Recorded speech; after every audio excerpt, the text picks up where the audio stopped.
ফের জাতীয় পতাকার অবমাননা। তৃণমূল কংগ্রেসের দলীয় পতাকার নিচে জাতীয় পতাকা লাগানোই ঘটনায় চাঞ্চল্য কল্যাণীর মদনপুরে।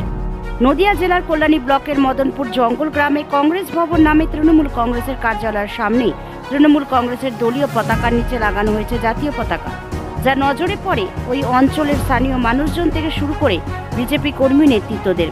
এই ঘটনার তীব্র প্রতিবাদ জানায় বিজেপি কর্মী ও নেতৃত্বরা। খবর জানাজানি হতেই ঘটনাস্থলে ছুটে আসে স্থানীয় তৃণমূল কংগ্রেস কর্মী ও নেতৃত্বরা। প্রতিবাদ পাল্টা প্রতিবাদ। তৃণমূল কংগ্রেস ও বিজেপি সমর্থক ও নেতৃত্বদের মধ্যে চাপা উত্তেজনায় উত্তপ্ত হয়ে পড়ে এলাকা। শুনুন কি বলেন তৃণমূল কংগ্রেস কর্মী নিরূপম মণ্ডল এবং কল্যাণী মণ্ডল এক বিজেপি সভাপতি Ratan Mondal. Bureau report, news 24 Bangla live. এটা বিরোধীদের চক্রান্ত। রাতের অন্ধকারে কেউ শয়তানি করে, বদমাশি করে আমাদের তৃণমূল কংগ্রেসকে বদনাম করার জন্য এটা করেছে। আমি যখনই খবর পাই সকালবেলা এটাই আমি খুলে দিয়েছি। এটা আমরা তীব্র ধিক্কার জানাই। যে করুক তদন্ত হোক, তদন্ত হয়ে তার দৃষ্টান্তমূলক শাস্তি হোক। ন্যাশনাল ফ্ল্যাগ নিয়ে নানান সময় প্রশ্ন উঠছে, এখানে যেন প্রশ্ন উঠলো এবং যেহেতু আপনাদের খুবই বাজে জিনিস, যেই করেছে খুব বাজে করেছে, কিন্তু আমাদের কোনো দলীয় কর্মী করেনি এটা। তাহলে তো এতদিন কেউ না কেউ দেখতো। এটা কালকে রাতে কি তার আগের দিন রাতে কেউ বদমাশি করে এটা দলকে কালিমালিপ্ত করার চেষ্টা করছে। আপনার নাম পরিচয় রাখবেন? নিরূপম মণ্ডল, বাবন, জঙ্গল পূর্ব। কী দায়িত্ব আছে? আমি দলীয় কর্মী। থ্যাংক ইউ দাদা। এটা হচ্ছে কল্যাণী ব্লক, মদনপুর 1 নম্বর অঞ্চল, জঙ্গল গ্রাম।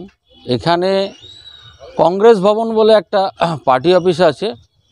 সেখানে আজকে সকালবেলা দেখলাম যে তৃণমূল কংগ্রেসের পতাকা আপনার বাসের মাথায় এবং জাতীয় পতাকা গোড়ায় বেঁধে এরা যত সম্ভব 26শে জানুয়ারি একটা কোনো অনুষ্ঠান করেছে, সেদিনকেই লাগিয়ে রেখেছিল। যাই হোক, কারো কখনো চোখে পড়েনি বা অনেকের পড়েছে, সাধারণ মানুষের, তারা প্রতিবাদ করতে পারেনি। তা আজকে আমি যখন সকালবেলা দেখলাম, তখন দেখলাম যে জাতীয় পতাকা ওইভাবে বেঁধে রেখেছে। তা আমার বক্তব্য হচ্ছে, আজকে তৃণমূল কংগ্রেসের কি এতটাই মানে অধপতনে চলে গেছে তারা যে দেশের পতাকাকেও মাটিতে বিলীন করে দিচ্ছে, মানে এতটাই মানে তাদের মধ্যে নির্বোধ তারা যে জাতীয় পতাকা তারা নিচে বেঁধে রাখছে এবং পার্টির ফ্ল্যাগ বাসের মাথায়। এটাই আমার কাছে একটা দৃষ্টি। নজর পড়লো, কার নজর পড়লো?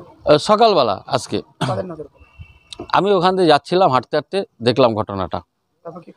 তারপরে ওখান থেকে আমি কিছু সাধারণ মানুষজন বলল যে কি বিষয়, আমি বললাম যে এই বিষয়।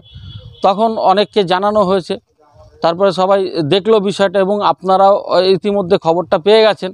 আপনারাও আসলেন, খুব ভালো লাগলো বিষয়টা নিয়ে প্রতিবাদ করার জন্য। কারণ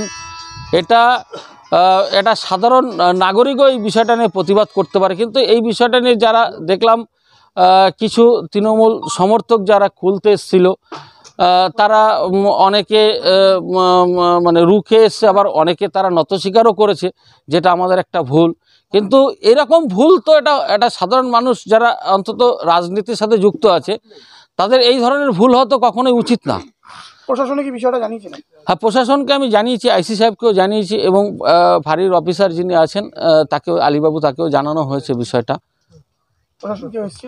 না, প্রশাসন কেউ ঘটনাস্থলে আসেনি, বলেছে হয়তো তারা খুলে নেবে, তাদেরকে হয়তো জানিয়েছে বিষয়টা। সেই মতো কি ব্যবস্থা নেওয়া হয়? আমি প্রশাসনিকভাবে জানিয়েছিলাম, কিন্তু তার আগে তো আপনারাও এসছেন, তার আগে একটু আগে দেখলেন তো সব খুলে নিয়েছে বিষয়টা। এবং সেখানে তারা মানে বলতে চাইছে যে এখানে একটা পলিটিক্যাল ব্যাপার টানার জন্য চেষ্টা করছে, কিন্তু এটা পলিটিক্যাল না। আজকে জাতীয় পতাকার অবমাননা করছে, এটা সাধারণ প্রত্যেক নাগরিকের অধিকার আছে এই প্রতিবাদ করার। তা সেখানে দাঁড়িয়ে আমার বক্তব্য হচ্ছে, তাহলে চটি চাটতে চাটতে কি তাদের মস্তিষ্ক খারাপ হয়ে গেছে যে আজকে তৃণমূল কংগ্রেস কি ভারতের সম্মানের উপরে আজকে জাতীয় পতাকাকে এইভাবে অবমাননা করছে? আজকে যেখানে ভারতকে সারা বিশ্বের দরবারে বড় আসনে নিয়ে যাচ্ছেন মোদী সরকার, যেখানে আমরা বারংবার দেখি জম্মু কাশ্মীর বা পাকিস্তানে এই ঘটনা ঘটে থাকে, সাম্প্রতিক সময়ে বাংলাদেশেও ঘটছে। যে জাতীয় পতাকা পুরানো থেকে অবমাননা বিভিন্ন সময়, সেই কালচারই কি একদম বাংলায়? দেখুন, সেটা হচ্ছে আজকে ভারত সরকারকে যারা মানে শত্রু হিসাবে দেখছে, তারা এই ধরনের কাজ করে। তাহলে তৃণমূল কংগ্রেস ভারতবর্ষের ভালো চাইছে না। তাদের তাদের এই লক্ষণ তাতে বোঝা যাচ্ছে পরিষ্কার। কি চাইছেন আপনারা? কি বলবেন? আমরা চাইছি এই তৃণমূল কংগ্রেস যেটা পরিষ্কার বলছি, এরা দেশের ভালো, দশের ভালো, জনগণের ভালো চাইছে না। এরা চাইছে এটা আর একটা বাংলা পাকিস্তান মুসলিম রাজ্য তৈরি, মানে দেশ তৈরি করার জন্য পরিকল্পনা। আপনারা দেখতে পাচ্ছেন মালদাতেও কিভাবে আপনারা অনলাইনে জঙ্গি মানে কার্যকলাপের প্রকল্প চালাচ্ছে, দেখতে পাচ্ছেন তো, সবই আপনারা জানেন। আজকে এই বাংলাটাকে কোন পর্যায়ে নিয়ে যাচ্ছে আপনারা সবই বুঝতে পারছেন, সাধারণ মানুষ বুঝতে পারছে। কিন্তু এরা আজকে যদি বাংলাকে বাঁচাতে হয় তাহলে তৃণমূল কংগ্রেসকে একদম উৎখাত করে ছুঁড়ে ফেলে দিতে হবে। আপনার নাম পরিচয়? আমার নাম রতন মণ্ডল, কল্যাণী মণ্ডল 1-এর বিজেপির সভাপতি।